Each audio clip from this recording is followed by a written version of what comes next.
kooxda kubadda cagta ee Muqdisho City Club ayaa xiradeeda tababarka wax ku soo bandhigtay laba ciyaariyahan ay ku la shirtigi doonto horyaalka imika soconaya ee Soomaaliya Premier League. Xidigahan ayaa kala ah Stephens oo u dhashay dalka Uganda iyo ciyaaryahanka kale ee lagu magacaabo Abdullahi Ibrahim Diiriye ee ka keensadeen kooxda Rajo kaasoo bandhig cajiib ah ku soo bandhigay tartanka Jarnaad Daawud ee idlaaday.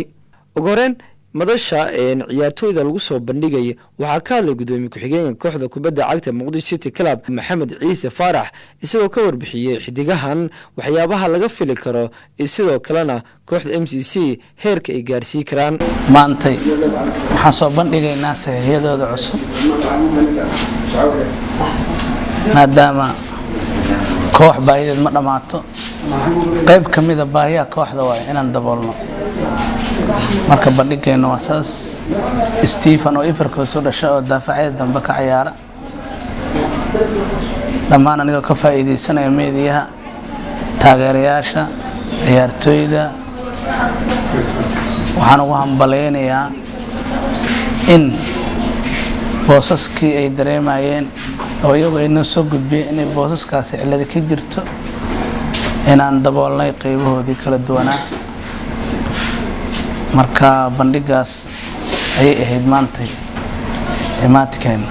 ciyaaryahan kale wuxuu ka yimid gobolka Shabeellaha Hoose gaar ahaan ninka la yiraahdo Shalambood. lambarka wuxuu ka ciyaaraa Ote ama Diyeesha ama lambar 10 iyo lambar 8 sida u taqaanaa. marka boosaskeena maartay aan ku kaalmeynayna. kadib markii ciyaartooyda laga siiyay heshiiska ay ku joogi doonaan kooxda Muqdisho City Club waxa dareenkiisa ka hadlay Abdullahi Ibrahim Diiriye isagoo ka warbixiyay waxyaabaha uu ku soo kordhi karo kooxda kubadda cagta Muqdisho City Club. bismillahir rahmaanir rahiim. magacaygu horta waa Abdullahi Ibrahim Diiriye oo ku dhashay gobolka Shabeellaha Hoose gaar ahaan degmada Shalambood.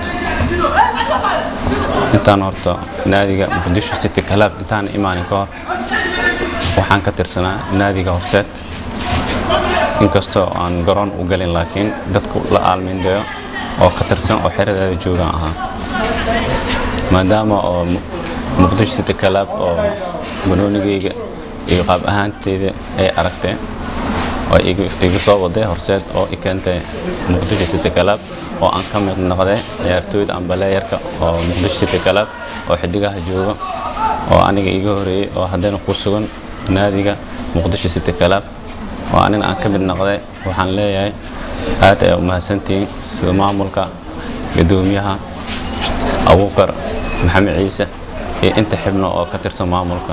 waxaan leeyahay aad iyo aad ay ugu mahadsantiin soo dhaweynta waxaana ay soo dhaweyseen iyo qaab ahaanta ay soo dhaweyseen. taas waxaan leeyahay waa idin mahad celinayaa. sax waa taas horta muddo badan ayaan la aalmindeynay sida 3 bilood oo kale inkastoo oo Jarnaad Daawud ka soo haafay aan imaaday oo aan jeclaa inaan ka mid noqdo ciyaartooyda Horseed leen meel walba macallin iyo gudoomiye iyo dhaqan u gaar ah u leeyahay. marka macallinka oo maadaama Horseed oo aragtidiisa aan naqanin inaan ciyaartooyda Horseed ka mid naqanin maadaama aan noqday ciyaartooyda Muqdisho City Club oo macallinka jooga oo aadna u qiimeeyo ciyaartooyda da'da ama sida xirfadda banooniga oo leh. waxaan leeyahay macallinkaasna aad iyo aad u mahadsanyahay maadaama aan aniga Muqdisho City Club oo igu soo dhaweeyay. waxaan rajaynayaa maadaama hadda aan ahay ciyaartooy mas'uuliyeed oo Muqdisho City Club oo ka tirsan inaan noqdo ama aan soo bandhigo xirfadeyda banooni aan qaab ahaan ciyaareedkayga inaan soo bandhigo oo waqti fiican aan la qaato saaxiibadeyda ama xidigaha Muqdisho City Club. ciyaartooydan ayaa la guddoonsiiyay lambarada kala ah Abdullahi Ibrahim Diiriye waxaa la guddoonsiiyay lambarka 15aad halka lambarka 25aad la guddoonsiiyay ciyaaryahan Stephens kaasoo daafac dhexe ugu ciyaari doona kooxda MCC waana ciyaaryahan u dhashay dalka Ivory Coast.